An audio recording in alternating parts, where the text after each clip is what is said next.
War degdeg ah xubnaha Somaliland ku matala golaha baarlamaanka federaalka Soomaaliya oo si adag uga soo horjeesaday ka qaybgalka madaxweynaha SSC Khaatumo Cabdiqaadir Axmed Cali Firdhiye ee madasha wadatashiga qaranka NCC ayaga oo ku dooday in Firdhiye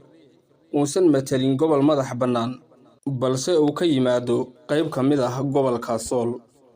Ra'iisul Wasaaraha Dowladda Federaalka Soomaaliya Xamse Cabdi Barre oo haatan booqasho ku jooga xarunta SSC Khaatumo ee magaalada Laascaanood ayaa si rasmi ah u shaaciyay inuu casuumay madaxweynaha SSC Khaatumo si uu uga qayb galo shirka madasha wadatashiga qaranka ee la filayo inuu qabsoomo horaantii bishan May 2025. Casuumaadda Firdhiye ayaa ku soo beegmaysa iyadoo shacabka SSC Khaatumo iyo madaxda maamulkaasi ay si cad u dalbanayaan in SSC Khaatumo si buuxda loogu aqoonsado dowlad goboleed ka mid ah dowladda federaalka Soomaaliya. Falanqeeyaasha arrimaha siyaasadda ayaa arrintan ku tilmaamay in loo arko mid imtixaan ku ah filla Soomaaliya oo aan weli si cad u cadeynin